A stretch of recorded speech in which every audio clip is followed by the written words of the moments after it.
కేసులు పెట్టినా జైళ్లలో పెట్టినా ప్రజల పక్షాన పోరాటం చేసి తీరుతామని, కూటమి ప్రభుత్వం ఇచ్చిన హామీలు నెరవేర్చేలా మెడలు వంచుతామని అనంతపురం జిల్లా వైఎస్ఆర్ కాంగ్రెస్ పార్టీ అధ్యక్షుడు అనంత వెంకటరామిరెడ్డి అన్నారు. అనంతపురం నగరంలో ఇవాళ వైసీపీ యువజన విభాగం చేపట్టిన యువత పోరు కార్యక్రమం భారీ స్థాయిలో జరిగింది. నగరంలో వైఎస్ఆర్ కాంగ్రెస్ పార్టీ శ్రేణులు పెద్ద ఎత్తున ర్యాలీ నిర్వహించాయి. అనంతరం కలెక్టరేట్ వద్ద ధర్నా కార్యక్రమాన్ని నిర్వహించారు. ఈ కార్యక్రమంలో అనంత వెంకటరామిరెడ్డి, జడ్పీ చైర్పర్సన్ గిరిజమ్మ, తాడిపత్రి మాజీ ఎమ్మెల్యే కేతిరెడ్డి పెద్దారెడ్డితో పాటు పెద్ద ఎత్తున నాయకులు, కార్యకర్తలు పాల్గొన్నారు. ఈ సందర్భంగా కూటమి ప్రభుత్వం యువతకు ఇచ్చినటువంటి హామీలన్నిటిని నెరవేర్చడం లేదంటూ విరుచుకుపడ్డారు.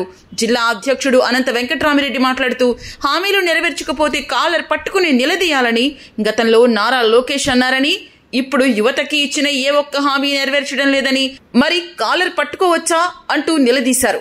రాష్ట్రంలో ఉన్న కొత్త ఉద్యోగాలు ఇవ్వలేదు సరికదా, ఉన్న ఉద్యోగాలను కూడా తీసేసిన మోసగాడు చంద్రబాబు అన్నారు. 20 లక్షల ఉద్యోగాలు, నిరుద్యోగ భృతి ఎక్కడికి వెళ్లాయని ప్రశ్నించారు.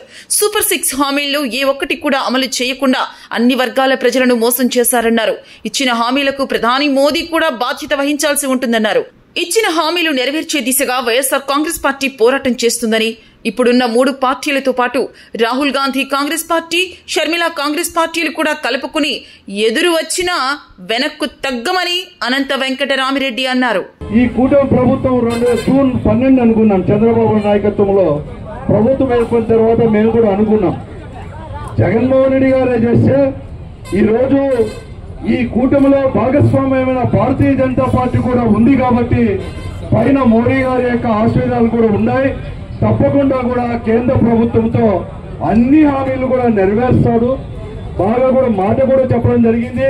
మరీ ముఖ్యంగా ఆయన కుమారుడు లోకేష్ గారు పాదయాత్ర సందర్భంగా కానీ అనేక మార్లు కూడా ఎలక్షన్ మీటింగ్ లో కూడా చెప్పడం జరిగింది. ఏదైనా కానీ ఒక హామీ కానీ అమలు పరచకపోతే కాలర్ పట్టుకోండి అని కూడా చెప్పడం జరిగింది. అందుకోసమే తప్పకుండా కూడా అమలు పరుస్తామని చెప్పేసి మేమంతా కూడా అనుకున్నాం.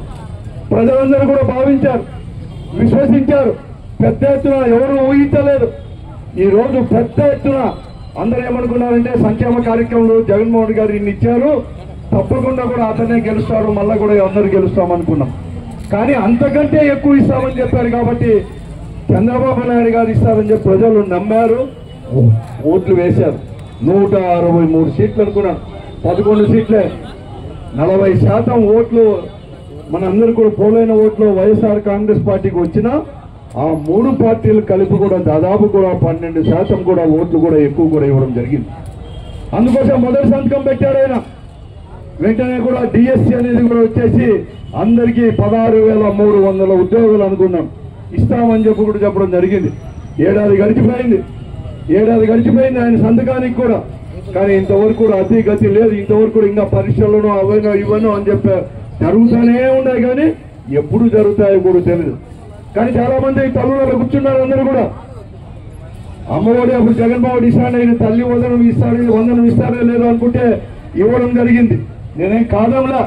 అది కూడా 87 లక్షల మంది ఈ రోజు అర్హత అనేది కూడా ఈ రాష్ట్రంలో పిల్లలకి అనేది కూడా ఉంటే 67 లక్షలు ఇస్తామని చెప్పేసి కేవలం 53 లక్షల మందికి మాత్రమే ఈ రోజు అమ్మఒడి పడింది. కానీ మిగతా వారికి కూడా ఇంతవరకు కూడా వేయలేదన్నమాట తల్లికి వందనం కూడా. కానీ ఈ రోజు అందరూ కూడా మేమందరూ కూడా ఆలోచన చేశాం. ఈ రోజు నిజంగా కూడా సంవత్సరంలో అతనికి ఇవ్వాలని చెప్పి లేదు, మాయ మాటలు చెప్పి గల్లా పెట్ట ఖాళీగా ఉందని, అంటే ఖజానా ఖాళీగా ఉంది ఇవ్వలేనని, అది కూడా జగన్మోహన్ రెడ్డి గారి పైన వేస్తా ఉంటే ఆ రోజు జగన్ గారు ఒక పిలిపించాడు. ఈ రోజు రాష్ట్ర ప్రజలకు వైఎస్ఆర్ కాంగ్రెస్ పార్టీ ఆధ్వర్యంలో నిరసన చెప్పండి, రైతులని తల్లికి వందనం ఇవ్వాలని చెప్పేసి, ఫీజు రియంబర్స్మెంట్ ఇవ్వాలని చెప్పేసి బేంబేలు పడిపోయాడు. తర్వాత ఎన్నో ఎన్నికలు కూడా వస్తా ఉన్నాయి. ఇంకా మళ్ళా కూడా 5 నెలలకు 6 నెలల కోసము భయపడి ఈ రోజు తల్లికి వందనం ఇచ్చాడు. అంటే మనమే వైఎస్ఆర్ కాంగ్రెస్ పార్టీనే ప్రతిపక్ష పార్టీ అయినా కూడా మన యొక్క ఉద్యమం వల్లే ఈ రోజు చంద్రబాబు నాయుడు గారు తలలో వంచి ఈ రోజు యువతను అందరినీ కూడా అభినందిస్తున్నాం. మీకోసం భవిష్యత్తు మీదే యువతది. ఈ రోజు ఎంతో మంది కూడా నిరుద్యోగులు ఉన్నారు. నిరుద్యోగులకు ఉద్యోగాలు రాక వారి కుటుంబాలు కూడా వీధన పడుతూ ఉంటే ఆత్మహత్యలు చేసుకునేది మనం చూస్తా ఉన్నాం కన్నాలు కూడా. కానీ అటువంటి వారికి కూడా అనేక కూడా అవకాశాలు కల్పిస్తామని చెప్పి ఈ కూటమి ప్రభుత్వం మాటిచ్చి ఇంతవరకు కూడా నెరవేర్చలేదు. 20 లక్షల ఉద్యోగాలు కల్పిస్తానని చెప్పాడు. లేకుంటే ప్రతి ఒక్క నిరుద్యోగి కూడా 3,000 కూడా నిరుద్యోగ వృత్తి ఇస్తామని చెప్పారు. ఈ రోజు ఈ రాష్ట్రంలో 1,60,00,000 కుటుంబాలు ఉన్నాయి. ఈ 1,60,00,000 కుటుంబాలకు నిజంగా కూడా 3,000 నిరుద్యోగ వృత్తి ఇస్తుంటే ఇప్పటికే 50,000 కోట్ల రూపాయలు కూడా ఈ రోజు కూడా ఈ కుటుంబాల్లో కూడా ఇంతవరకు కూడా వచ్చి ఉండేది. జగన్మోహన్ రెడ్డి గారు ఎలా అయితే ఒక బటన్ నొక్కితే ఎలా పడిపోతుందో ఇచ్చింటే పడిపోయేది. కానీ ఈ రోజు వరకు ఇవ్వలేదు. ఆ పరిస్థితుల్లో బాబు ఈ రోజు అందుకోసమే విధి లేని పరిస్థితుల్లో ఈ రోజు వైఎస్ఆర్ కాంగ్రెస్ పార్టీ యువజన విభాగం నిరసన కార్యక్రమం చేస్తా ఉంది. ఈ రోజు నేను చెప్తా ఉన్నాను, నీకు చేత కదా. ఆ రోజు జగన్మోహన్ రెడ్డి గారు ముఖ్యమంత్రి అయినాక కేవలం నెలలోనే 1,30,000 దాదాపుగా కూడా సెక్రటరియట్ లో ఉద్యోగాలు ఇచ్చి ఎంతో మంది ఇంజనీరింగ్ గ్రాడ్యుయేట్స్ కి పోస్ట్ గ్రాడ్యుయేట్స్ కూడా ఉద్యోగాలు ఇచ్చింది వాస్తవమా కాదని చెప్పి నేను అడుగుతున్నాను. ఒక కలమ ఒక సంతకంతోనే ఈ రాష్ట్రంలో 2,60,000 మందికి వాలంటీర్లకు నెల 5,000 ఇచ్చేదానికి ఇంటర్మీడియట్ క్వాలిఫికేషన్ నుంచి డిగ్రీ వరకు కూడా ఉండే వారికి ఇచ్చింది వాస్తవమా కాదా అని చెప్పి నేను అడుగుతున్నాను. కానీ ఈ రోజు కొత్త ఉద్యోగాలు సృష్టిస్తారని చెప్పేసి, లేకుంటే నిరుద్యోగ వృత్తి ఇస్తారని చెప్పేసి నేను ఆ రోజు గడప కూడా మేమందరూ కూడా వెళ్ళాం. వైఎస్ఆర్ కాంగ్రెస్ పార్టీ తరఫున ఇక్కడ ఉన్న వారందరూ కూడా వెళ్ళాం. ఇంటికి పోతే ఆ రోజు యువత అడిగారు, మీరు బాగా చేశారు, మేము పేరు నమ్మకం ఉంది, మేము చదువుకున్నాం, డిఎస్సి ఇవన్నీ కూడా బీఈడి ఇవన్నీ కూడా చేశాం, గ్రాడ్యుయేట్స్ కూడా ఉన్నాం, ఉద్యోగాలు ఇంకా కూడా మాకు కల్పించండి అని చెప్తే వారికి ఆశలు నిలగొప్పి మహిళలకు కూడా మరొక యువకులు కూడా ఈ యువతలకు ఎట్లయితే నిరుద్యోగ వృత్తి ఇస్తా అన్నారో 18 సంవత్సరాలు నిండిన ప్రతి యువతికి కూడా 1,500 నెలకు కూడా ఇస్తామని చెప్పి కూడా చెప్పడం జరిగింది. వారు కూడా యువకులే. కానీ ఎవరికి కానీ ఇవ్వలేదు.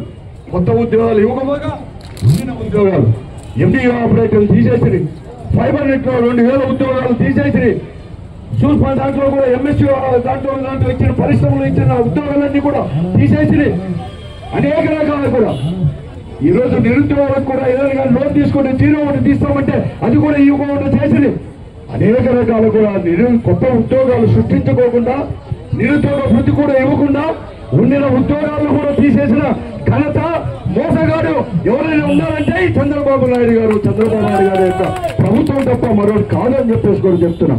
కానీ ఆ రోజు మేము జగన్మోహన్ రెడ్డి గారు ముఖ్యమంత్రిగా ప్రమాణ స్వీకారం చేసినప్పుడు మీరు ఇచ్చిందంత 100 కోట్లు మాత్రం. ఆ 100 కోట్లు ఇచ్చినప్పుడు నేను ఇన్ని సమస్యలు పరిష్కరించినప్పుడు, ఇన్ని కొత్త ఉద్యోగాలు ఇచ్చినప్పుడు, ఒక దాని ఆదర్శంగా కూడా ముందుకు తీసుకోబోయేటప్పుడు ఈ రోజు మీకు 7 కోట్లతో ఇస్తే ఖజానా ఖాళీగా ఉంది, గల్లా పట్ట ఖాళీగా లేదు అంటావా? మీరందరూ కూడా మాకు నిరుద్యోగ వృత్తి ఇవ్వడానికి సిద్ధంగా లేరు. కానీ ఈ రోజు రాజధాని పేరిట కోట్ల రూపాయలు 1,52,000 కోట్ల రూపాయలు కూడా ఇప్పటికే కూడా అప్పనేది కూడా తీసుకొని వచ్చేసి ఏమి ఖర్చు పెట్టాలో అని చెప్పుకోకుండా రాజధాని అని చెప్తున్నావు. కానీ ఎక్కడ కానీ నిరుద్యోగులకు మాత్రం ఇవ్వలేకపోయారు. మీ నిరుద్యోగులకు ఇవ్వకపోతే చంద్రబాబు నాయుడు గారు మీకు చెప్తా ఉన్నాను, నీ కొడుకు ఏదైతే కాలువ పట్టుకొని అడగమన్నాడు, ఈ రోజు ప్రజలు సిద్ధంగా ఉన్నారు. ఎవరి కాలువ పట్టుకోవాలని చెప్పి అడుగుతాను. నీ కాలువలు పట్టుకోవాలా, పవన్ కళ్యాణ్ గారి కాలువలు పట్టుకోవాలా, లేకపోతే నీకు సపోర్ట్ చేస్తున్న మోడీ గారి నాయకత్వంలో ఉండే భారతీయ జనతా పార్టీ వారి యొక్క పట్టుకోవాలా? చెప్పండి. నిన్ను ఏదో ఒకటి పరామర్శించడానికి 9 సంవత్సరాలతో సాంబయ్య చనిపోతే ఈ ప్రజలను ఈ పొద్దు జరుగుతున్న యువజన పోరుని డైవర్ట్ చేయడానికి, నీరు గడచడానికి, ప్రజలంతా కూడా దృష్టింతా కూడా మరల్చడానికి జగన్మోహన్ రెడ్డి గారి కింద పడినాడని చెప్పి నేను అడుగుతా ఉన్నాను. ఈ రోజు ఏదైతే చంద్రబాబు నాయుడు గారు మన తెలుగుదేశంలో కడపలో జరిగినప్పుడు దానికి కింద కూడా చేసి ఎప్పుడో చనిపోయిన ఎన్టీ రామారావు పైన చెప్పులు వేసిన ఎన్టీ రామారావు బతికొచ్చి మాటలతో చంద్రబాబు నాయుడు గారిని, లోకేష్ గారిని ఆశీర్వదించినట్లుగా ఈ రోజు నిన్న జగన్మోహన్ రెడ్డి గారి యొక్క మీ దాంట్లో కూడా వచ్చే దాంట్లో మార్పులతో టెక్నాలజీతో జగన్మోహన్ రెడ్డి గారు ప్రయాణిస్తున్న కారు కింద పడినట్టుగా చూపించి అతని పైన కూడా ఆ కారు పైన మీరు అభాండం వేస్తారా? నిజంగా చెప్తున్నాను, మామూలు కారు కాదు అది.